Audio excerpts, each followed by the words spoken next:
dar continuidade nessa série de mensagens das 7 cartas às 7 igrejas da Ásia, ou as 7 marcas de uma igreja verdadeira. Apocalipse 2. Nós vamos ler bem rapidinho e orar novamente. Apocalipse 2, verso 29. Vejo que ele é bem providencial para o momento. Apocalipse 2, 29. É a conclusão do texto de hoje, quando Jesus fala para João, pede para ele escrever, na verdade. Quem tem ouvidos, ouça o que o Espírito diz às igrejas. Amém. Vamos orar?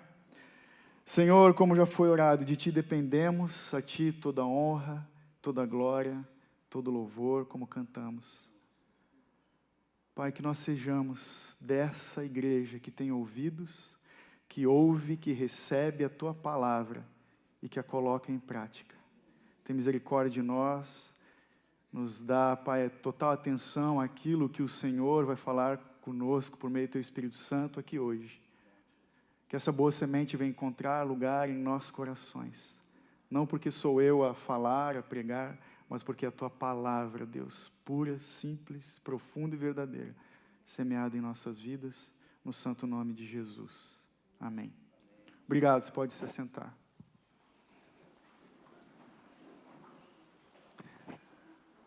Tem gente que está com mais frio que outros aí, né? Tem os calorentos, friorentos, bonito de vez. Tem uns gaúchos aí que estão quase de regata hoje. Foi bênção semana passada, né? Quem estava aí só para eu saber? Levanta a mão, por favor. Pastor Rafael, queridão, meu amigo. Né, hoje dizem que eu tenho sotaque de gaúcho, outros mais ou menos. Quando eu falo bah, meu, já entrego o jogo, né? Então, mas vocês vão ter que me ouvir hoje com esse sotaque meio confuso. Antes da gente ler o texto, né? Essa é a 4ª carta às igrejas da Ásia, desse contexto das 7 cartas. Antes da gente ler, eu queria te fazer uma pergunta. Você se lembra da história do Pinóquio? Quem lembra do Pinóquio? Pinóquio, alguns leram o livro, outros viram o desenho da Disney, né, que é bem famoso. Inclusive está lá no YouTube, sem cortes. Não tem nada do politicamente correto naquele desenho. Se você ver, depois a gente conversa. Está lá no YouTube. Mas sempre me chamou a atenção a história do Pinóquio, que ficou famosa com essa animação da Disney. E agora, em setembro, vai ter uma live action com o Tom Hanks, no papel do Gepeto, que é o pai do Pinóquio. Conta a história desse artesão que fazia brinquedos de madeira e alguns relógios, e ele tinha o desejo de ter um filho. Então ele fez um boneco, uma marionete, e aí ele pede para uma estrela cadente, faz um desejo de que aquele boneco ele ganhasse vida. Aí, você que lembra da história, vai lembrar da fada que veio, tocou o boneco, e ele ganhou vida. E ela prometeu para ele, se ele se comportasse, se ele fosse digno até o final, ele poderia se tornar num menino de verdade, né? De carne e osso. Bonita a história. Mas tem uma parte dessa história, talvez você se lembre, que o Pinóquio, na verdade, ele tinha que obedecer o seu pai, o Gepeto. Ele tinha que sair de casa e ir para a escola, voltar da escola para casa. Aí teve um dia que no caminho ele conhece um outro menino que é o Espoleta. E o Espoleta convence ele de que, cara, a gente pode matar a aula que não vai dar nada. Vamos para um lugar que eu ouvi falar que é bem legal, que se chamava a Ilha dos Prazeres. E eles foram para essa Ilha dos Prazeres com um monte de meninos, e chegando lá, era tipo um Beto Carreiro, né, na ilha toda, e tudo de graça, que eles podiam comer chocolate, podiam tomar refrigerante, comer o que quisesse, brincar em todos os brinquedos, pura diversão. E o grilo falante, você lembra do grilo falante? Que andava com ele, que é a consciência do Pinóquio o tempo todo, acompanhando e indignado. Ele era a consciência dele. E no momento, o grilo falante fala, né, olhando para aquela bagunça, ou furdúncio, né, como falam os gaúchos, dê bastante liberdade a um menino que logo ele se enrosca feito um burro. E isso revela na história o que acontece depois. Aqueles meninos que estavam ali sendo observados e estavam brincando e vivendo essa liberdade nessa ilha mágica, começam a se transformar em burros, em jumentinhos. Lembra da cena? O desenho, o Pinóquio, saiu umas orelhas, o rabo, e eles vendiam jumentos. Não sei quanto que vale um jumento, os nordestinos aqui podiam me falar depois, mas o negócio era esse. As crianças se transformavam em jumentos e eram vendidas. O paralelo dessa história é que quando eu e você nós buscamos uma liberdade à parte de Jesus, uma liberdade à parte do Evangelho, é uma falsa liberdade. Nós vivemos uma enganação, um engodo. Quando nós buscamos a satisfação com as coisas dessa vida, apenas vivemos algo que não é real. E quando nós vivemos em função dessa falsa verdade de que temos liberdade longe das coisas de Deus, a nossa verdadeira identidade, ela é desconfigurada, ela é distorcida, e nós caminhamos no engano. Algo que todo cristão deve se lembrar é que nós todos somos escravos de Cristo em amor. Temos liberdade, sim, em Cristo Jesus. A parte dele, não temos liberdade. Então, falando dessas coisas, desse paralelo com a história do Pinóquio e essa realidade, nós vamos ler o texto, e nessa igreja de Tiatira, vocês vão ver comigo, que alguns irmãos estavam vivendo essa mesma coisa, esse mesmo estado. Eles estavam achando que tinham liberdade à parte das coisas de Deus, e lá no meio deles tinha uma pessoa, uma mulher, que estava influenciando eles por uma falsa liberdade, e a identidade deles estava distorcida. Eles passavam por uma crise de identidade. Eu peço que você leia comigo, mesmo sentados, esse texto, então, de Apocalipse 2, a partir do verso 18 até o 29, com atenção. Apocalipse 2, do 18 ao 29. Diz assim, Jesus, de novo, falando para João na ilha de Patmos: escreve ao anjo da igreja em Tiatira, assim diz o Filho de Deus, que tem os olhos como uma chama de fogo e os pés semelhantes ao metal que brilha. Conheço as tuas obras, teu amor, tua fé, teu serviço e tua perseverança. Sei que as tuas últimas obras são mais numerosas que as primeiras. Mas tenho contra ti que toleras Jezabel, mulher que se diz profetiza. Ela ensina e seduz seus servos a se prostituírem e a comerem das coisas sacrificadas a ídolos. Dei-lhe tempo para que se arrependesse, mas ela não quer arrepender-se de sua prostituição. Farei que ela adoeça e enviarei uma grande tribulação aos que cometem adultério com ela, se não se arrependerem de suas práticas. Matarei os filhos dela, e todas as igrejas saberão que eu sou aquele que sonda as mentes e os corações, e darei a cada um de vós segundo suas obras. Mas digo a vós, os demais que estão em Tiatira, a todos que não seguem essa doutrina e não conhecem as chamadas coisas profundas de Satanás, não colocarei outra carga sobre vós. Mas conservai o que tendes até que eu venha. Ao vencedor e ao que continuar nas minhas obras até o fim, eu darei autoridade sobre as nações, assim como eu recebi a autoridade de meu Pai, e com o cetro de ferro as regerá, quebrando-as como são quebrados os vasos do oleiro. Também lhe darei a estrela da manhã. Quem tem ouvidos, ouça o que o Espírito diz às igrejas. Então a ideia central desse texto é: aqueles que cedem aos ensinamentos falsos e à imoralidade, Deus vai vir com julgamento e condenação. Mas, para aqueles que se apegam à verdade do Evangelho de Cristo, o Senhor vai lhes dar no final uma bendita recompensa. Um contexto bem interessante para a gente entender do mundo daquela época, que é um pouco diferente, mas nem tanto, dos nossos dias, é que o mundo greco-romano, daquela época em que essa carta foi escrita, esse livro do Apocalipse foi escrito, você que gosta de história vai se lembrar que o Império Romano dominava todo o mundo daquela época, e eles eram muito opressores, o povo vivia sob o domínio e a opressão de Roma, os cristãos eram perseguidos, aqui é o ano 92 ou 93 depois de Cristo, nós víamos muito paganismo, ou seja, aqueles cultos para diversos deuses, a gente tem falado dessas coisas, esse é o cenário, eles tinham essa multidão de deuses, mas também, naqueles dias, era muito comum a imoralidade sexual. pessoal que gosta de história já disse que dos 17 imperadores romanos, 14 deles tinham práticas homossexuais. Deixa eu explicar. Para o romano, a mulher, ela servia somente para fazer filhos. O prazer sexual eles tinham entre eles depois da guerra, nas grandes orgias. Então, o cenário desses dias eram as orgias, inclusive públicas, que eles faziam. Esse era o mundo greco-romano desses dias, desde o apóstolo Paulo, inclusive, nos dias de Jesus.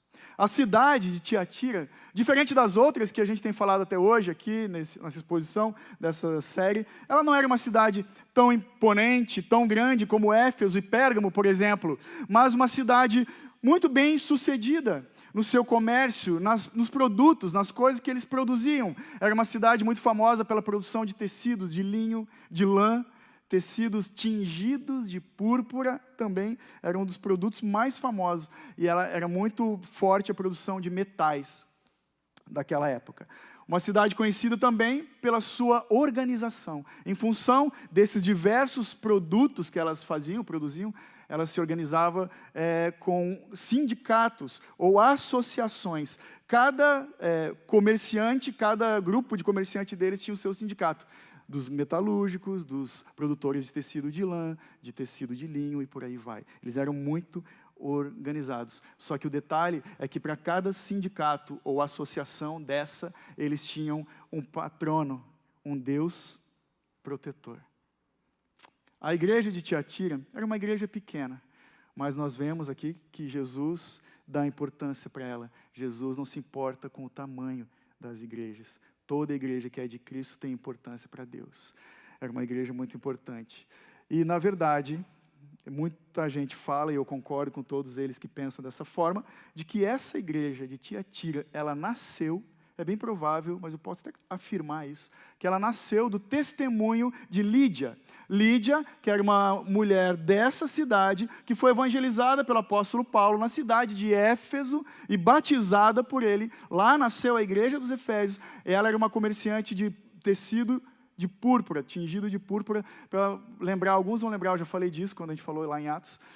Ela era uma comerciante muito próspera naquela cidade. Esse tecido de púrpura, vermelho, carmim, que seja, era muito caro. E só nessa região de Tiatira que produzia. Era o produto principal, né, o segundo, depois dos metais, que eram as capas dos imperadores, dos nobres daquela época. Então, ela era uma comerciante que foi evangelizada por Paulo. E ela ia para essa cidade, comprava seus produtos e vendia para o Império Romano na cidade dos Efésios. Então, é bem provável que essa igreja tenha nascido pelo testemunho dessa mulher chamada Lídia. Que louco, né? Como Deus faz as coisas. Então, mais uma vez, aqui nós lemos que Jesus está instruindo João a escrever mais uma carta. É a quarta carta de 7. Ela é a mais extensa e é a mais difícil. Porque Jesus aqui ele vai pesar a mão. Se você prestou atenção, ele vai agir com justiça. De novo, então, como nós ouvimos na semana passada, o Senhor Jesus, ele se apresenta para essa igreja, ele elogia a igreja, ele aponta o pecado dessa igreja, ele corrige com disciplina e amor essa igreja, e por fim, ele dá 2 promessas para os vencedores, aqueles que chegam até o final. Olha comigo o verso 18, quando ele fala: escreve ao anjo da igreja em Tiatira. Assim diz o Filho de Deus, que tem os olhos como uma chama de fogo e os pés semelhantes ao metal que brilha.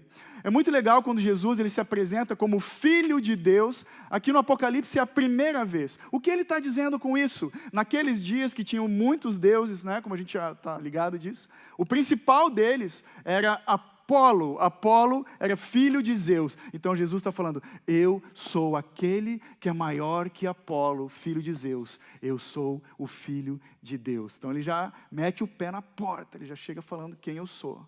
Se liga que eu estou chegando. Mas ele continua, porque fazendo isso, nesse contraste, ele fala: eu sou aquele que tem os olhos de fogo. Muito legal, né? O pessoal lá do fogo gosta dessa parte. Esse detalhe fala da onisciência, os olhos que tudo veem, que tudo percebe, um olhar abrasador, purificador, penetrante, um olhar de julgamento que purifica. São os olhos que veem tudo, nada passa despercebido diante daquele que tem os olhos de fogo. Mas ele ainda continua, eu também sou aquele que tem os pés reluzentes como metal. Aí ele bate de frente com a galera que se achava que produzia os metais. O bronze daquela época, pensa, eles tinham que se achar. Imagina quanto metal o Império Romano comprava desses caras. Ele está falando, eu sou mais poderoso do que eles, porque o metal de vocês é pálido, ele desfalece, ele enferruja. Os meus pés são aqueles que pisam e exterminam todo e qualquer inimigo da fé cristã. É isso que ele está falando. Chegou chegando. Ele se apresenta, mas ele elogia essa igreja.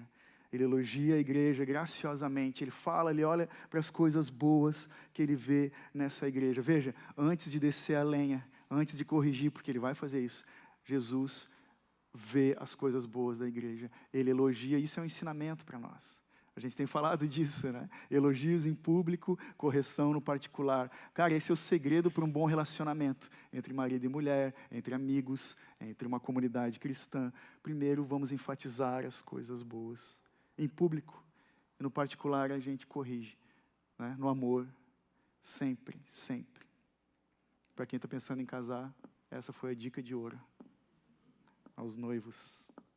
Gente, é assim então que Jesus se apresenta e ele elogia essa igreja. Quais são as boas obras? Olha o verso 19.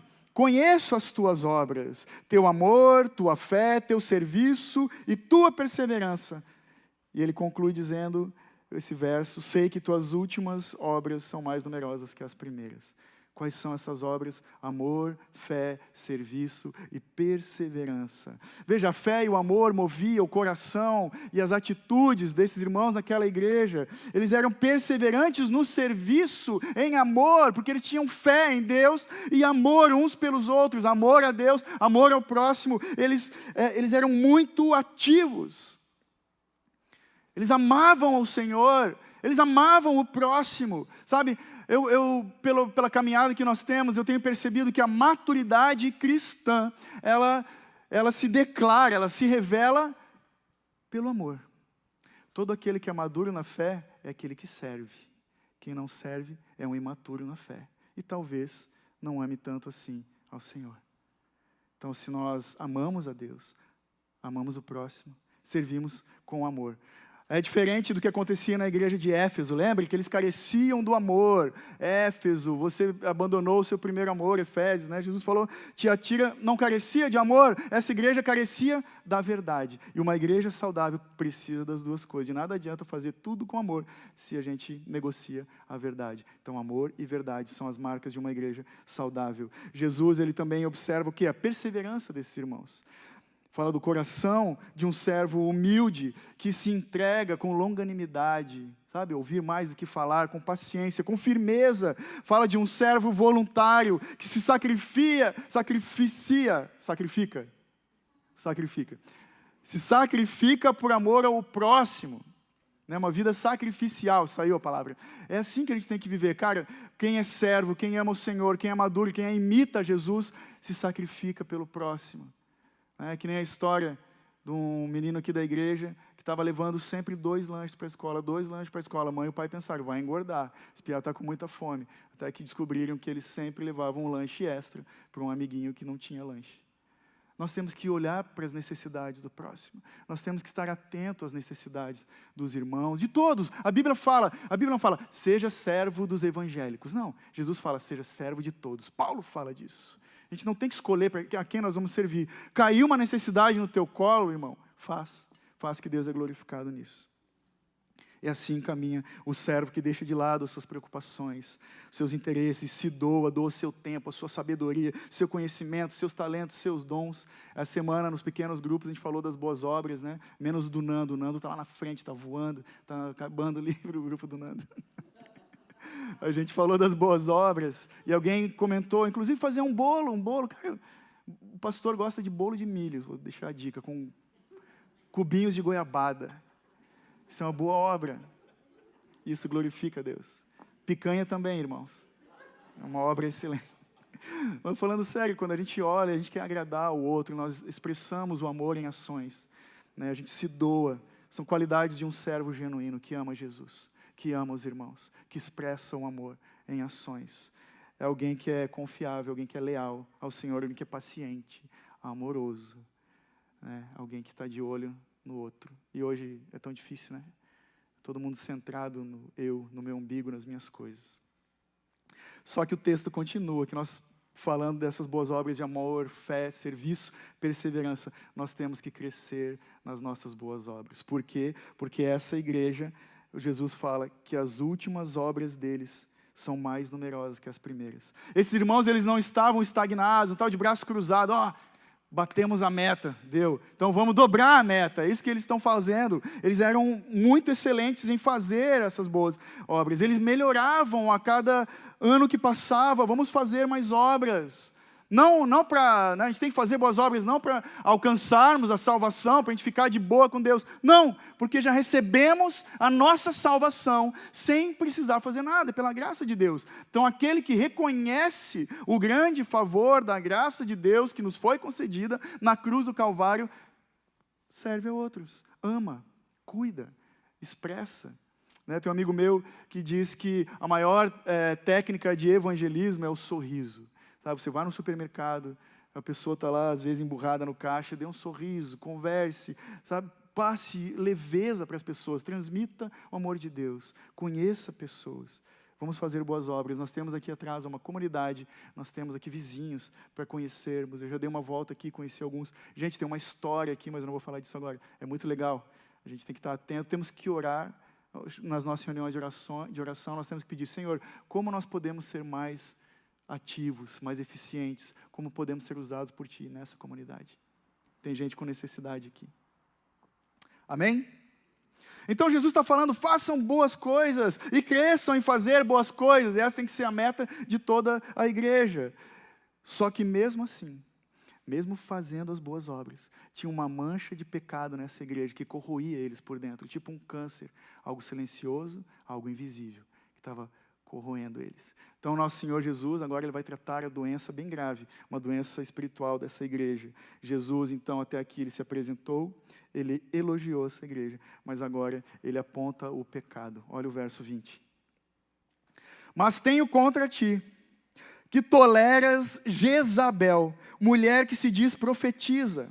Ela ensina e seduz meus servos a se prostituírem e a comerem das coisas sacrificadas a ídolos. Essa igreja praticava boas obras, mas isso não é desculpa para falta de zelo, de disciplina, de cuidado, que eles não estavam tendo com a palavra de Deus. Algo que tem que ficar bem claro para mim e para ti, é que Deus não espera que nós sejamos perfeitos, porque perfeito é só Jesus, Ele é perfeito, mas Ele também espera que nós busquemos imitar aquele que é perfeito. Prossigo para o alvo da soberana vocação de Deus em Cristo Jesus. Esse é o caminhar do cristão, deixando para trás, diz Paulo, as coisas que ficam para trás. Quando eu andava como menino, Paulo ele é mestre nisso, e ele é um bom exemplo de quem imitou a Cristo. Sede meus imitadores, assim como eu sou de Jesus, ele falou, e de Deus, depois ele disse também. Ousado, nosso irmão Paulo. E é assim que nós temos que caminhar. Deus não espera que sejamos perfeitos, mas Ele espera que nós, eu e você, nós sejamos uma comunidade de pecadores arrependidos. Que as nossas últimas obras sejam maiores que as anteriores. Nós estamos em processo. Ele simplesmente, guarda essa, que Deus espera de mim e de você, que eu e você chamemos de pecado aquilo que Ele, Deus, chama de pecado. Então, nesse verso 20, Jesus está dando 4 alertas de perigo contra a tentação, que nós temos que reconhecer de imediato, quando surge diante de nós, temos que resolver. Primeiro alerta, cuidado, ele está dizendo, com o culto à personalidade. Tenho contra ti, o quê? Vocês estão tolerando, estão deixando passar de boa a tal da Jezabel. Essa Jezabel, certamente ela é uma mulher, é uma pessoa que estava influenciando aquela igreja. Mas talvez não seja o nome verdadeiro dela. Talvez Jesus está usando essa expressão, esse nome, esse apelido para descrever a pessoa. Ele está se referindo a Jezabel do Antigo Testamento. Quem foi Jezabel? Esposa do rei Acabe, um rei boca mole, como a gente pode dizer aqui, muito frouxo, um rei de Israel que era mandado, o famoso pau mandado da mulher, que era mandado pela Jezabel. Ela mandava no trono de Israel, ela não era israelita, ela botou os deuses pagãos, esse próprio rei, naquela época, está lá em 1º e 2º Reis, adorava os deuses dessa mulher, deuses pagãos. Ela mandou matar os profetas de Deus, ela queria a cabeça do profeta Elias. Lembra? Você que já leu, se não leu, leia 1º e 2º Reis, que tem a história dessa mulher. Ela era personificação do mal. Já que a gente falou do Pinóquio, ela era tipo a Malévola daquela época. Ruim, uma peste, uma praga. Mas a Jezabel de Tiatira, então, se assemelhava a ela. É uma mulher de personalidade forte, que conseguiu seus seguidores no meio da igreja, influenciou um grupo de pessoas da igreja de Deus. Ela era inteligente, uma mulher influente, de personalidade poderosa, e poderosa no discurso, convincente, sedutora, diz o texto. Então, assim como a Jezabel do Antigo Testamento, ela era dominadora, ardilosa, mentirosa, idólatra e também sexualmente imoral. Gente, nós temos que atentar, porque qualquer coisa ou pessoa que tira os nossos olhos de Cristo não é de Deus. Qualquer coisa ou pessoa que minimiza ou acrescenta algo ao Evangelho não é de Deus. Qualquer coisa ou pessoa que compromete a verdade da Bíblia não é de Deus. Não é de Deus. E nós temos que cuidar com esses que vêm com muitos dons e talentos e discursos mirabolantes. Sabe, não importa o poder das habilidades. Irmão, sonhei contigo, tive uma revelação aqui, cuida. Né, como eu falava no passado, chuta que é laço. A gente tem que ficar atento. Essa igreja foi seduzida pelos encantos dessa pessoa, dessa mulher. Tinha muitos dons, tinha um discurso bonito. Eles deram ouvidos e isso encontrou lugar no coração deles, esse discurso. Foi assim com aquela igreja, era assim naqueles dias. Mas hoje também nós temos visto a mesma coisa. Nós temos visto, infelizmente, multidões enredadas por falsos mestres, falsos profetas, proclamadores da autoajuda gospel, que fazem perna crescer, que vêm com sonhos, revelações, visões, que têm novas revelações. Olha, eu tive uma revelação desse texto. Cara, em 2000 anos de história da igreja, ninguém viu isso na Bíblia e tu está vendo agora. Cuidado, cuidado. Por isso que é importante nós lermos as Escrituras, lermos a palavra de Deus no coletivo, e com toda a história da igreja, entendeu? Se não existe nova revelação, Jesus é o último profeta, diz lá em Hebreus. Ele é a revelação definitiva de Deus para a sua igreja. Então temos que cuidar com essa gente que vem, promove o céu na terra, as bênçãos sem fim, aqui e agora. Vamos desfrutar do bom e do melhor aqui, sem pensar na eternidade, sabe? Pensa comigo, se a gente fizer uma enquete, 2 igrejas, com aquelas que botam propaganda na frente, né? Venha receber o seu milagre hoje, 19 horas. Cara, é tipo aquela charge, né? Vai ter uma fila enorme. E a outra igreja, venha, arrependa-se dos seus pecados e morra por amor de Cristo Jesus. Talvez tenha meia dúzia de gatos pingados nessa imagem. E é assim que nós temos visto as coisas caminharem, infelizmente. O profeta Oséias já disse, né, Deus falou através dele, que meu povo perece por falta de conhecimento. Muita gente tem idolatrado os falsos mestres, porque, de fato, desconhecem a palavra de Deus. Segundo, cuidado com o problema da autoridade. Esse problema que surge, é consequência desse culto à personalidade. Temos que cuidar com as personalidades, porque nós vamos ter problema com a autoridade. Tem gente que é pastoreada pelo pastor da internet. Né? Que seja o Augusto Nicodemos, mas ele nem te conhece, nem sabe quem tu é. Então a Jezabel aqui, ela se posicionou como um alto líder, autodenominado. Veja, não, o texto diz que é a mulher que se diz profetiza. Quem disse que ela é profetiza? Não foi Deus, ela está dizendo. Ela está se autoproclamando. E talvez, né, a gente pode olhar para esse cenário aqui, talvez alguém que esteja nos visitando de outra igreja, já viveu situação parecida, e louvado seja Deus, que nós não temos no nosso meio uma Jezabel nessa igreja local. E espero que nunca tenhamos. Que pode ser um homem também, Jezabel não é só uma mulher, tá vendo? Para de cutucar a mulher ali. Pode ser um homem também, com essa postura sedutora, que engana, que enreda. O pastor está falando uma coisa, mas eu tive um outro entendimento. Cuidado com isso.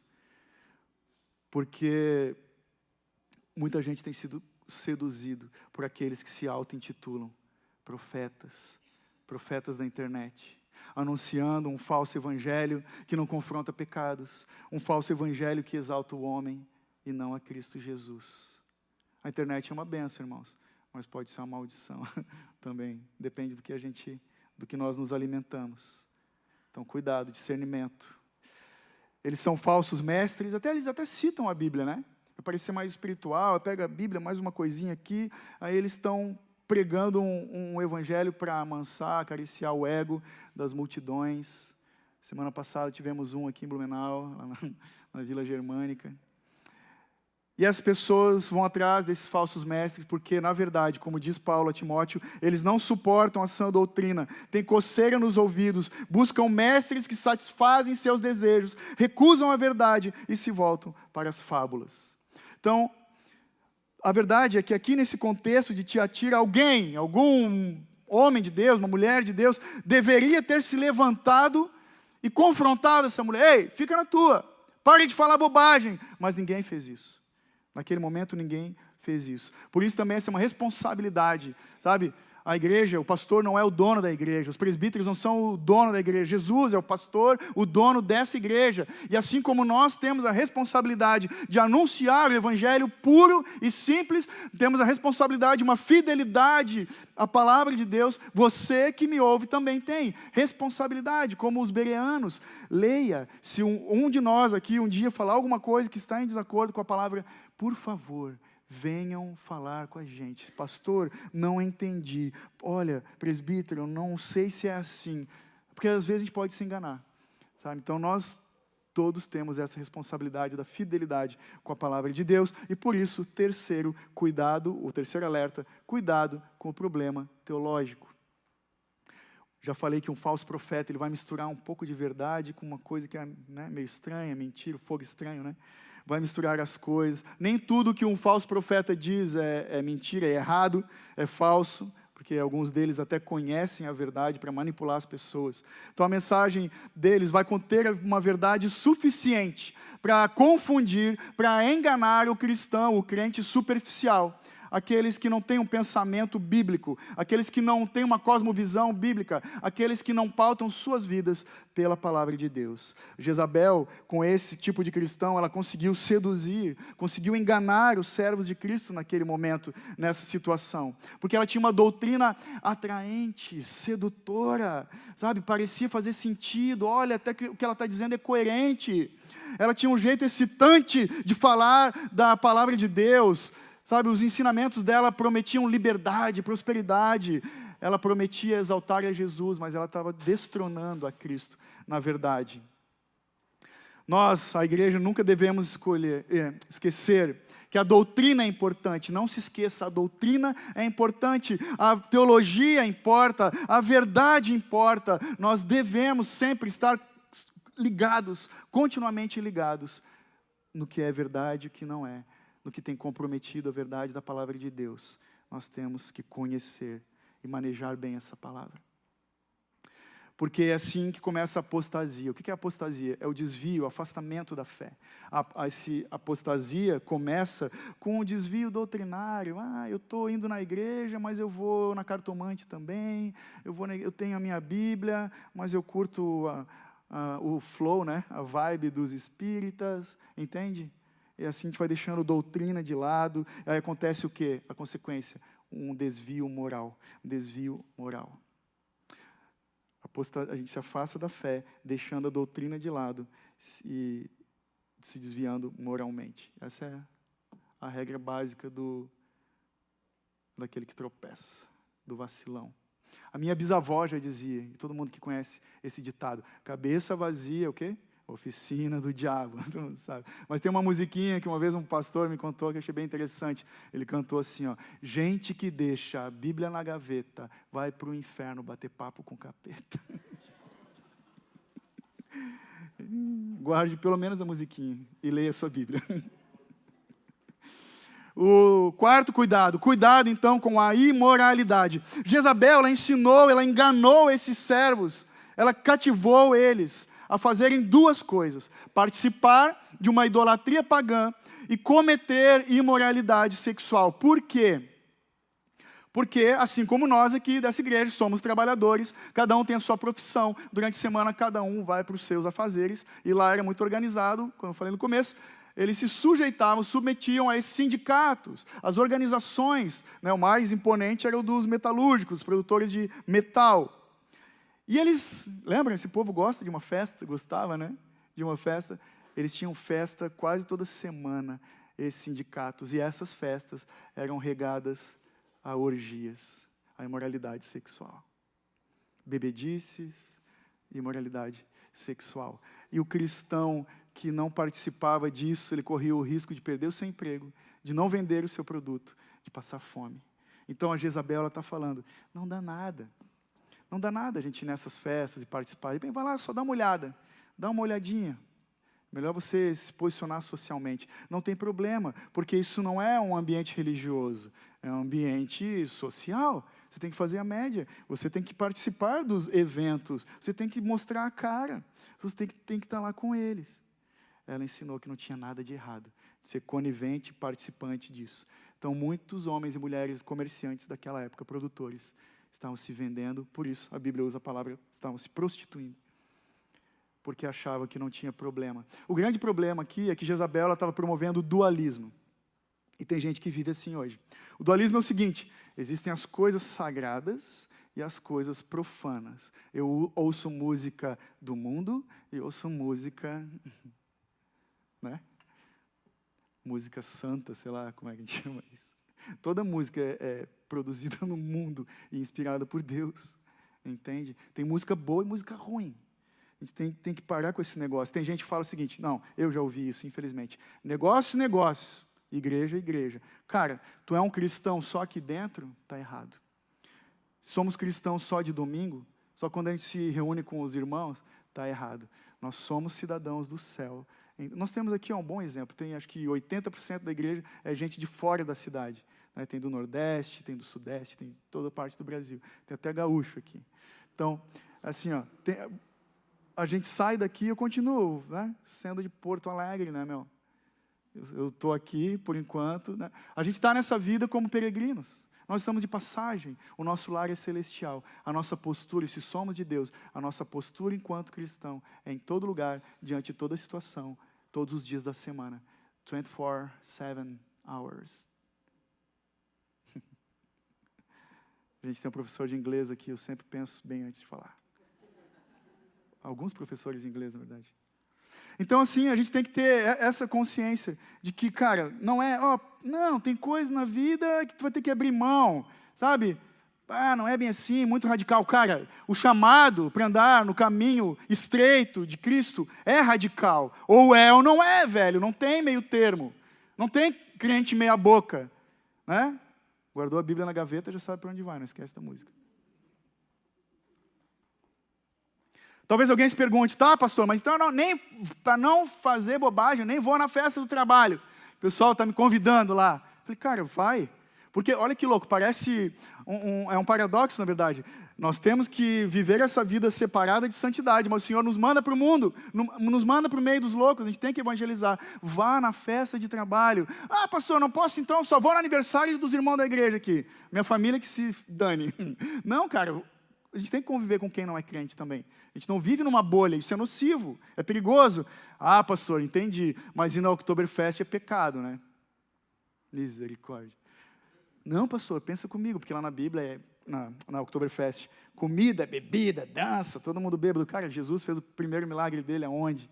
Num casamento que tinha dança, comida e muita bebida. Inclusive, ele foi o fornecedor mais elogiado naquela festa. Só que o nosso papel é estarmos no mundo, cara, mas as nossas práticas têm que ser diferentes, cara. Nós temos que ter uma postura, um posicionamento. Eu sei quem eu sou em Cristo. Lembra do Pinóquio? A identidade dele foi desconfigurada, desses irmãos também. Cara, nós temos que saber quem nós somos em Cristo. Isso é ser livre. Eu posso estar em qualquer lugar, eu posso comer o que for, isso não me contamina.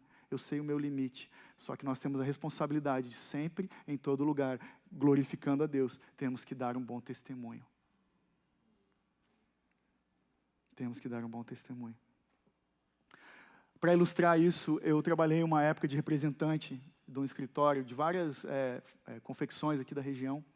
Foi um tempo bem legal, porque eu estava vivendo essa coisa de estar na bolha gospel, só me relacionava com crente, só ouvia música gospel, só ia no irmão que tinha um restaurante crente. E eu fui obrigado a lidar com uma diversidade de pessoas, representante comercial. Né? Pessoal do Rio de Janeiro que me perdoe, mas os caras são pesados. Então, vinham vários lojistas aqui que eu atendia, né? Os caras vinham comprar coleção e tal.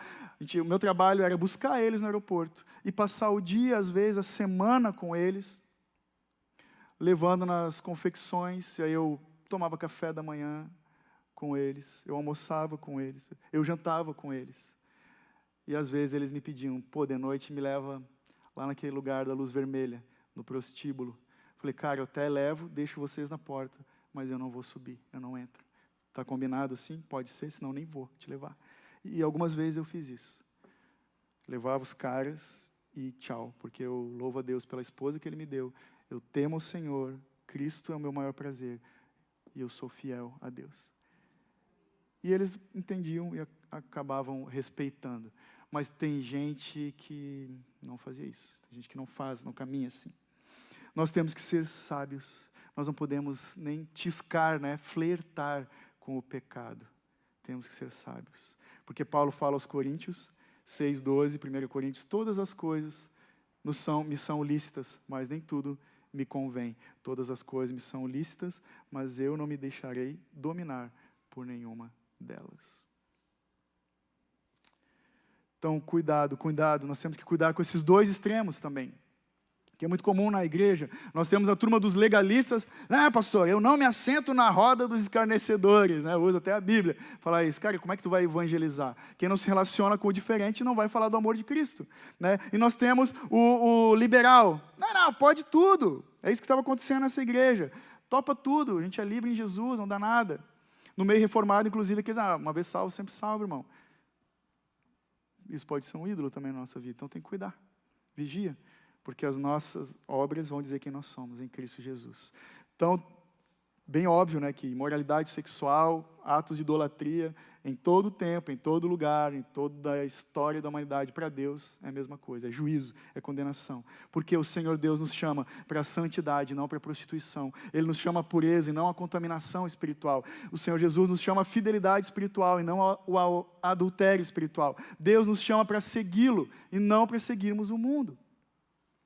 Nós precisamos vigiar, porque quando uma igreja, ela se parece com o mundo, nós temos uma igreja doente. Quando uma igreja age como o mundo, nós temos uma igreja impotente. Quando uma igreja brinca com as coisas do mundo, nós temos uma igreja infiel.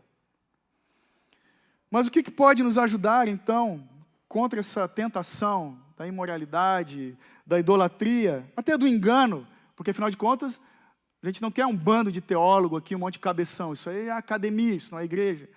Nós temos que conhecer as Escrituras, o básico. Nós temos que buscar entender a Bíblia, prática para as nossas vidas. Temos que conhecer de verdade a bendita palavra de Deus, para termos cuidado com os falsos ensinamentos. Sabe, aquelas coisas que parece que é o Evangelho, mas não é. Talvez alguns aqui vão se lembrar de uma notícia, de 1987. Sei que tem gente que nem tinha nascido nessa época, mas tudo bem. Lá em 87, tem a história de uma menina que chama Lady das Neves, ela tinha 6 anos de idade. Conta a notícia, até na revista Time, enfim, de que o pai dela comprou de um traficante de sucata, né? O pai dela tinha um ferro velho, uma coisa assim, uma lata, umas peças de metal com um pó azul que brilhava, e levou para a casa dele. A Lady das Neves, a menina lá de Goiânia, achou tão bonita essa lata, que ela passou o pó azul no bracinho, passou nas perninhas, e ela apagava a luz e brilhava e dançava. E esse pó azul se chama Césio 137. Cara, ela era contaminação radioativa. acho que deu 4 ou 5 dias, é terrível de ler a notícia. A menina começou com bolhas no corpo e ela morreu, ela foi a óbito. Tiveram que reenterrar ela, foi enterrada num caixão de chumbo, acho que é bem profundo, porque para não contaminar, sabe, a tia dela morreu também, que teve contato, enfim. É uma das notícias de maior contaminação radioativa do nível de Chernobyl, né? Tipo, um pouco menor em escala, mas muita gente morreu por causa disso. É uma história trágica. Essa menina foi seduzida por aquilo que brilha, que parecia bonito, que parecia bom. E às vezes nós somos levados a abraçar, a gostar, a nos relacionar daquilo que devemos evitar, assim como essa pequena menina. Então, cuidado. Algumas implicações que esse texto nos traz, está nos versos 21 ao 25. Vamos ler de novo? 21. Dei-lhe tempo para que se arrependesse, mas ela não quer arrepender-se de sua prostituição. Farei que ela adoeça e enviarei uma grande tribulação aos que cometem adultério com ela e não se arrependerem de suas práticas. Matarei os filhos dela. Todas as igrejas saberão que eu sou aquele que sonda as mentes e os corações e darei a cada um de vós segundo suas obras. Mas digo a vós, os demais que estão em Tiatira, a todos que não seguem essa doutrina e não conhecem as chamadas coisas profundas de Satanás, não colocarei outra carga sobre vós, mas conservai o que tendes até que eu venha. Então aqui Jesus, ele, depois de ter apontado o pecado, ele corrige essa igreja com disciplina, mas com amor. Olha, Deus é um Deus tão bom, um Pai tão bom, tão perfeito, que ele não permite que os seus filhos, mesmo que estão andando no engano, que estão flertando com o pecado, que eles sejam destruídos. Ele está dando uma chance. Se você observar aqui, ele usou a palavra nesses primeiros versos ali, 21, 22 e 23, a palavra arrependa-se 3 vezes. Olha o chamado misericordioso de Deus. Arrependam-se, arrependa-se, arrependa-se. Ele não permite que os seus filhos sejam destruídos, mas ele trata cada um dos pecadores com disciplina firme. Tem 5 aspectos dessa disciplina que o Senhor está aplicando aqui nessa igreja. Primeiro, a disciplina de Jesus é justa, no verso 21, quando ele deu tempo. Inclusive para Jezabel, ele deu tempo, diz a palavra, se arrependa, eu dei tempo para ela, no 21, para se arrepender, mas ela não quis, diz o texto, se arrepender da sua prostituição. Ela não quis. Segundo, a disciplina de Deus é completa. No verso 22, ele vai fazer com que ela adoeça e vai trazer grande tribulação para aqueles que cometem adultério com ela. Mais uma vez, se eles não se arrependerem. A Bíblia, a mensagem, diz o seguinte desse verso 23. Estou prestes a derrubá-la junto com seus parceiros enquanto eles jogam seus jogos de sexo e religião. Então, aqueles que acreditavam, que estavam enredados na mentira, estavam sendo corrigidos por Deus. A disciplina também de Deus é final, no verso 23. Eu matarei os filhos dela, ele declara. Ou seja, a descendência espiritual dessa falsa profetisa, Deus vai matar. Ele está falando, não os filhos naturais, mas aqueles que têm o mesmo espírito, aqueles que abraçaram essa ideologia, essa falsa doutrina dela, aqueles que se empenham suas vidas a copiar e andar nos mesmos passos dessa mulher, e que vão levar esse maldito legado dela, ou que contaminam a igreja de Deus, falando, não, Jezabel está certo. Inclusive existe uma religião bem famosa entre nós, que tem uma mulher como principal figura, né? Jesus está de lado, que já erraram algumas vezes da volta de Cristo, né? Os adventistas do 7º dia. Então, nós temos que cuidar, porque a justiça, a disciplina de Deus é terrível, diz o verso 23 ainda, quando ele fala que vai exterminar os filhos, a ponto de que todas as igrejas vão saber, o 23, vão saber que eu sou aquele que sonda os corações, e as mentes e os corações. A disciplina de Deus é fiel, 24 a 25. Porque no 24 ele começa falando, mas conservai o que tendes. O 24, mas eu digo isso a vós. 2 vezes ele fala mas, ele é fiel. Ele vai disciplinar esse pessoal, mas ele é fiel. Olha que interessante, ele faz uma diferenciação entre aqueles que cometem adultério com Jezabel. Ele vai descer a lenha nesse povo, vai corrigir, vai talvez derramar uma doença sobre eles, fala ali, faria com que ela adoeça, eles vão ver uma grande tribulação, que são os filhos de Deus, que estão adulterando com ela, que podem se arrepender. Mas, por outro lado, os filhos, ele vai derramar o seu juízo, morte. Aqueles que vão perpetuar o ensinamento dela, vão morrer. É isso que ele está falando. Mas esse verso 25 é um bálsamo no meio disso tudo, onde nós vemos a graça de Deus. Nem tudo estava perdido nessa igreja, porque ele fala, mas conservai o que tendes, até que eu venha. Agora ele está falando com aqueles que não, ao verso 24, que não seguem essa doutrina, aqueles que não são seduzidos pelas profundas coisas de Satanás. Ele está falando, guardem o que vocês têm. É o imperativo de Cristo aqui, que é uma boia no meio do oceano, né, de tribulação, de juízo de Deus. Se agarrem firmemente naquilo que vocês têm. E eu pergunto, o que nós temos de mais precioso? A Cristo Jesus e o seu bendito evangelho. Nós temos que nos agarrar para não sermos seduzidos por esses falsos ensinamentos. Talvez alguém aqui tenha sido influenciado por um falso mestre que não é da igreja, mas de repente, uma influência externa, como o Espoleta, né, que influenciou o Pinóquio no caminho. Pode ser um falso profeta da internet, pode ser alguém do trabalho, né, pode ser qualquer pessoa, né, alguém da família que tem uma imponência.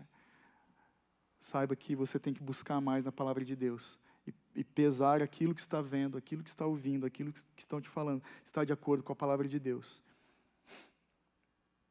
Ou talvez você tenha sido influenciado por alguém que é da igreja, né? No primeiro caso, alguém que não é cristão até, influencia, né, os influencers, mas alguém pode estar sendo influenciado por alguém que se diz cristão, mas não é. Então fique atento e conservai o que vocês têm, o que nós temos. Nós temos que nos agarrar a Cristo Jesus, ao Evangelho de Cristo, porque é tudo que nós precisamos. Jesus e a sua bendita palavra. Tudo bem que o contexto aqui, o cenário, eles estão vivendo num meio de negócio, ambiente de negócios, mas a vida é assim. Hoje, mais do que nunca, nós fazemos negócio em todo o tempo, né? Mercado Livre, Amazon e por aí vai. Nós vivemos uma realidade de business muito diferente da deles, muito mais ampla. E é assim que caminha a humanidade, louvado seja Deus por isso. Né? Vivemos tempo de capitalismo e assim o Senhor sustenta a vida. Tudo bem, nós podemos fazer um paralelo com várias situações da nossa vida, porque muito além de um ambiente de negócios, a gente vive numa geração materialista, onde a imagem e as coisas são mais importantes do que as pessoas, a simplicidade da vida. Né? A gente tem que cuidar com isso. Porque, às vezes, a raiz disso tudo, o que está no centro disso tudo, é querer ser aceito pelas pessoas. O nosso desejo de ser querido, de ser bem aceito, de mostrar que a nossa vida é perfeita, é maior do que buscar satisfação em Cristo, na sua palavra, na igreja, no serviço, no amor de Deus. Não nos preocupe em preocupar as pessoas. Nós não devemos nos preocupar com isso. Temos que agradar ao Senhor em tudo que fazemos. Sendo na vida de negócios, sendo nas questões espirituais, de relacionamento, em todo tempo. Não existe um mundo separado, irmãos. É tudo igual, tudo é espiritual. Tudo que nós fazemos, quer bebamos, quer comamos, né, eu vou falar Paulo de novo, a Colossenses, tudo que a gente fizer tem que ser para a glória de Deus. O John Piper vai dizer, vai tomar um suco de laranja, seja para a glória de Deus. Em todo tempo, não se esqueça, aquele que tem os olhos de fogo está vendo todas as coisas. E por fim, então, no verso 26 ao 29, ele diz, ao vencedor, e ao que continuar nas minhas obras até o fim, eu darei autoridade sobre as nações. Assim como eu recebi a autoridade do meu Pai, e com cetro de ferro as regerá, quebrando-as como são quebrados os vasos do oleiro. Também lhe darei a estrela da manhã. Quem tem ouvidos, ouça, que o Espírito diz à igreja. Então, a perseverança nossa é a prova da nossa fé genuína. Então, para aqueles que perseveram, que vão até o final, Jesus conclui com duas promessas, prometendo duas coisas. Primeiro, ele promete que nós vamos receber autoridade. Ele está falando do próprio poder de Cristo. Mesmo do começo, dos olhos de fogo e os pés de metal, ele promete autoridade. Aqui no 26, Jesus, e no 27, ele está citando o Salmo 2, 8 e 9, falando a respeito da sua divindade e do seu estado eterno. O que acontece quando ele fala isso, eu vou dar autoridade, é porque os romanos daquela época acreditavam que os imperadores eram semideuses. Então Jesus está falando, eu vou compartilhar. O imperador não dá autoridade. Ele exige que todos se curvem, mas eu vou compartilhar da minha autoridade com vocês, com o meu povo fiel e vitorioso. No final, eu vou compartilhar da minha autoridade. John Stott, citando isso, essa passagem, esses versos finais, ele diz, parece justo que seja assim. Aqueles que aprenderam a realizar as obras de Cristo nessa vida, continuarão a realizá-la na próxima. Aqueles que passaram a governar as suas próprias paixões na terra, governarão as pessoas no céu. E segundo, ele fala que ele vai nos dar a estrela da manhã. Quem é a estrela da manhã? Jesus. Naquele contexto também, os romanos acreditavam que os astros regiam todas as coisas. Então Jesus está falando, dos astros eu sou o maior, o sol da justiça, a estrela da manhã. Eu é que guio vocês. Ou seja, eu vou dar para vocês a estrela da manhã. Ele está falando, eu me dou, eu me entrego para vocês. Eu vou compartilhar da minha autoridade e eu dou a minha presença. Então Jesus, ele dá duas coisas no final. A autoridade de Cristo, o poder de Cristo e a presença de Cristo para a gente. É assim que ele faz. E por fim, o que mais a gente poderia esperar de Cristo? O que mais a gente poderia esperar? Ele fala no final, tudo isso aqui, quem tem ouvidos, ouça. Ouça o que o Espírito fala às igrejas. Ou seja, a gente precisa nos lembrar dessas coisas. Nós temos que lembrar dessa bendita promessa que Cristo, ele compartilha do seu poder e da sua presença. Ele mesmo se deu e vai se dar para nós na eternidade. Porque Jesus Cristo é o mesmo ontem, hoje, eternamente. O Evangelho é o mesmo ontem, hoje, eternamente. A santidade do Senhor é a mesma ontem, hoje, eternamente. A palavra de Deus é a mesma, não muda. Ontem, hoje, eternamente. Ele é fiel.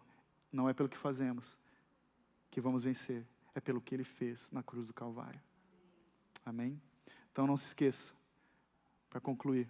Todo cristão fiel que repudia os padrões do mundo, que controla os desejos da sua natureza caída e que resiste às seduções do diabo, vai ganhar a resplandecente estrela da manhã, o poder de Cristo e a presença de Cristo. Todos os vencedores são aqueles que rejeitam a Jezabel. Vão receber, no final, o próprio Cristo. Nós vamos compartilhar não apenas da autoridade de Jesus, mas também da sua glória, da sua majestade, do seu poder. Nós não vamos apenas governar as nações com Ele, vamos servir ao Senhor dos Senhores, o Rei dos Reis. Nós somos aqueles que recusamos, quando nós recusamos a mergulhar nas profundezas do diabo, nós seremos aqueles que vão se deleitar nas profundezas de Cristo. Então todo aquele que dá as costas para as trevas do pecado, vai ver a luz da glória de Deus na face de Cristo Jesus. Amém? E se nós permanecermos assim, vamos caminhar com essa estrela, com esse Jesus, e vamos permanecer absoluta e eternamente satisfeitos em Deus. Amém? Não venda a sua fé, a sua santidade, não negocie a palavra de Deus por nada nem por ninguém. Amém.